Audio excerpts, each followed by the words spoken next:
Welcome to the P316 podcast. This is Josh Avery. And Zac Calhoun. A couple years ago, my roommate at the time at Geneva College, Zac Calhoun, and I started a podcast called P316.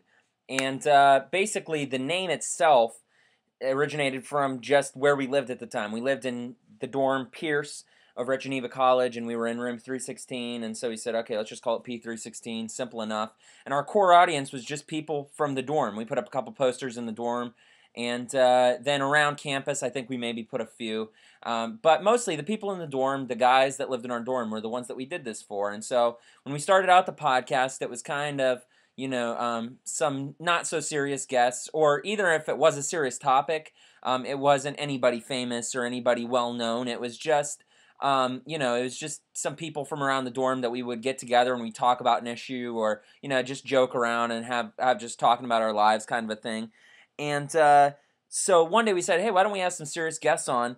And the first one that we had was Triple X Church with J.R. Mann, who worked for Triple X Church at the time, and that was a great interview, one of our best ones that we did.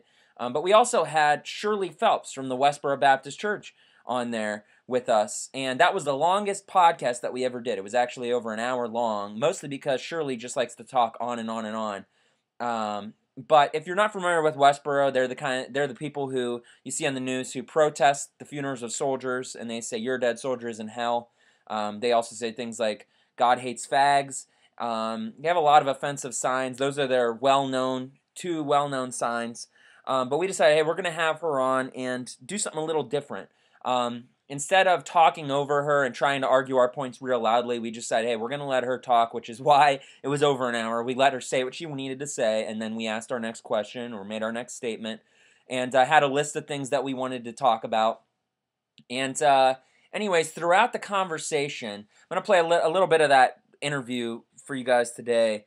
Throughout the conversation, Shirley would just kind of throw in a little like jokes from every once in a while, her version of jokes. Just to kind of like lighten the atmosphere, because if you ever seen anything with Shirley, she'll just be talking normally. She'll be like, let me answer that question for you. The Lord God, what's that? And she'll like start screaming, and like she's not really actually mad. She's just like gets really into it. So like to lighten the mood from time to time, she would just like make like these little jokes. So here's a little clip with one of those.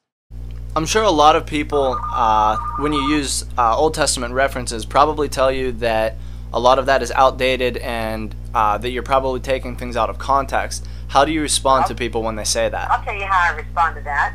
Here's what I say first, because I've decided that this is the very best thing to say first. Okay. Shut the hell up! Okay, that's what I say first. And then, after that, I'll give you a verse to explain why you need to shut the hell up and stop all that blathering. It's this. For whatsoever things were written aforetime, that'd be the Old Testament, aforetime, were written for our learning, that we, through patience and comfort of the Scriptures, might have hope. Now that is a promise from God to His people.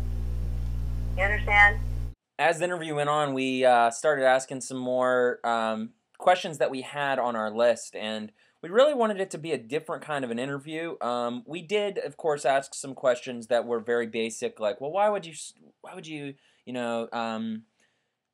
protest the funeral of soldiers, and things like that. We asked them those kinds of questions, but that's done by pretty much anybody that interviews them. So we wanted this to be really different. We really wanted to try to do something a little bit different. And so we wanted to ask them questions about them as people, their personal lives.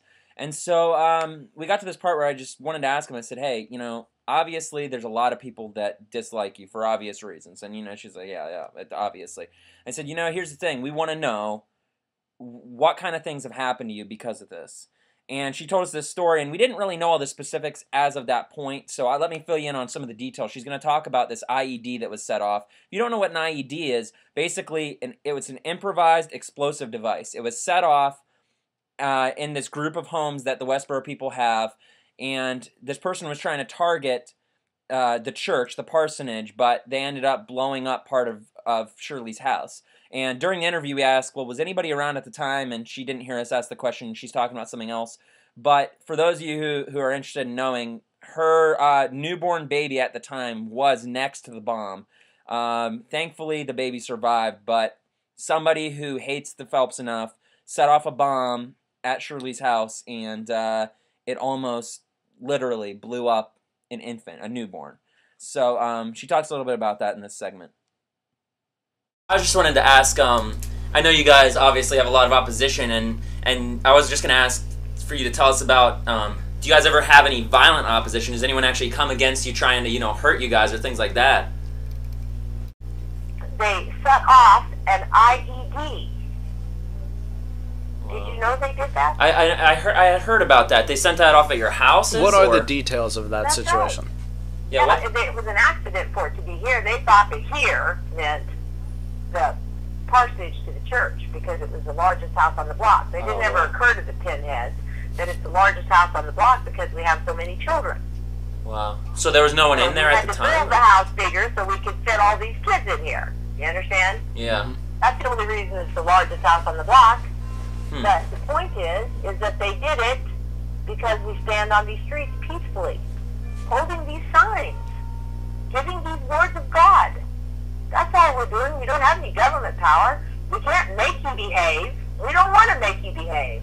All we want to do is be obedient, because the scripture says, if you love your neighbor as yourself, you're going to warn them that their sin is taking them to hell. And it says, if you don't do that, that you hate your neighbor in your heart. Now, that means something, guys. Mm-hmm. So we are obedient to that concept. We're obedient to that instruction from the Lord our God. And what we got for our trouble was all of this stuff. We've had cars driven at us, our houses and our property, businesses, cars, etc., have been vandalized. From sea to shining sea, we have been demonized, vilified, and marginalized. We're the entertainment for this country. How many bad things can you do to Phelps? Ha, ha, ha. Well, you understand? That is the thing that is all about. That's what the vengeance of God is all about.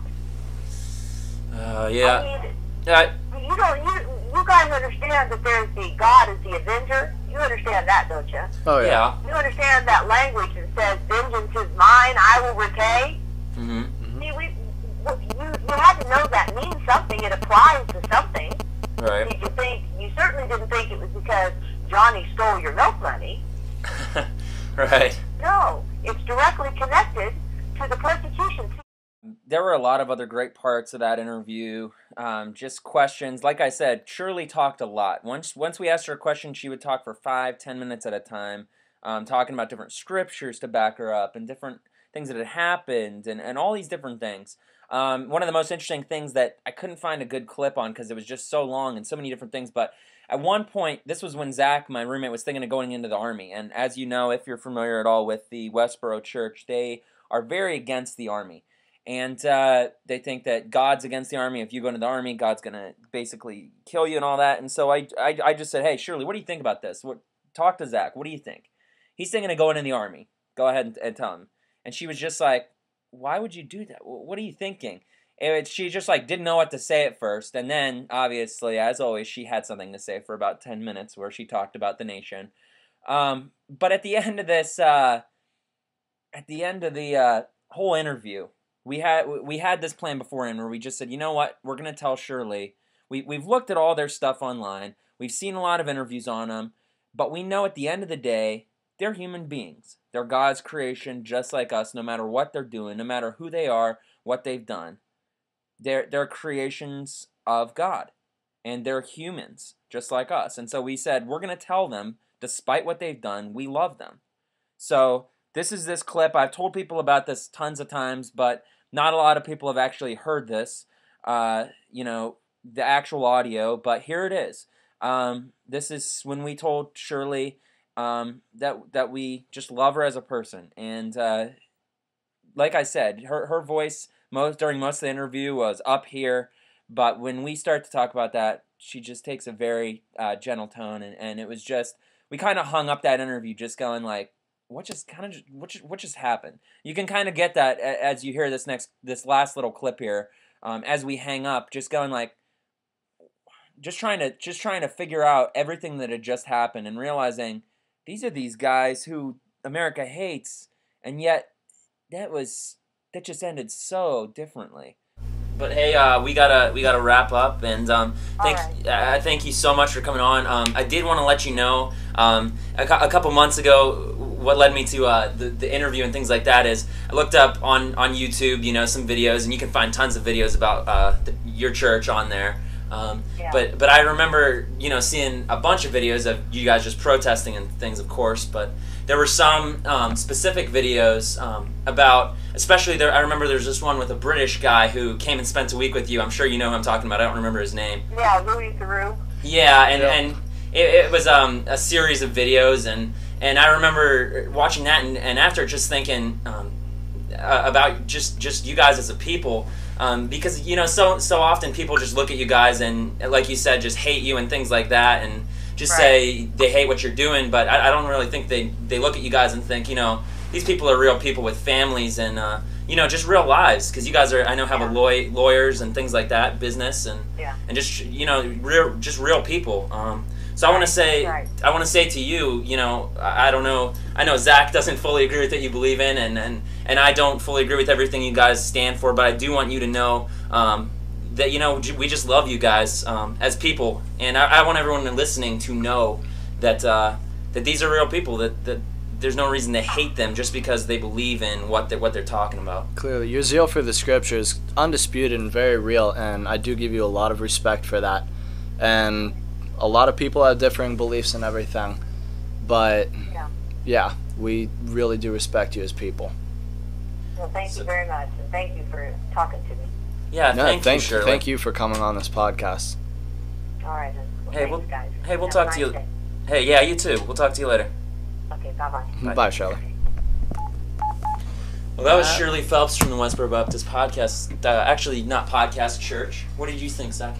I thought that went a lot differently than I expected it to. It really did, because she wanted to talk a lot more than I think we had hoped. I was expecting a lot more shouting and a lot more anger.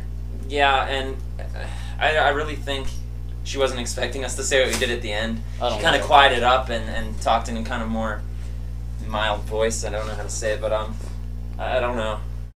By the end of this interview is kind of the point where I actually said to Zac, like, when this interview was over, I was like, hey, I want to go out there and do something. And I don't remember the exact year that we did this interview. It may have been 2000, I think it was 2007 when we did this interview with Shirley. But, I said, hey, I want to fly out to Topeka and just do something that no one's ever done. Just love them. And it wasn't until 2 years later, to 2009, that I actually was able to do that. If you're interested in knowing more about that trip, you can go ahead and click over here, this link that should be magically appearing from YouTube, and see more about that trip. But it's just the reality that so many times we like to paint that picture of people, say, based upon what they do. No matter whether it's Westboro or it's, the pregnant girl who's in high school. We like to paint that picture. Oh, well, she wouldn't have had sex. I mean, what an idiot. Well, there's a lot more to that girl than she made a mistake and she's pregnant. There's a lot more to Westboro Baptist Church than they're out there at a funeral. And yes, I realize those two things are very, very different, but to God, every sin is equal, every person is loved, and everyone has a chance for redemption. So I want you guys to think about that, as this has been like a serious episode. I'd like to put some more P316 episodes on here, maybe some more clips of different episodes and some commentary and stuff, but let me know what you guys think, and that's pretty much it.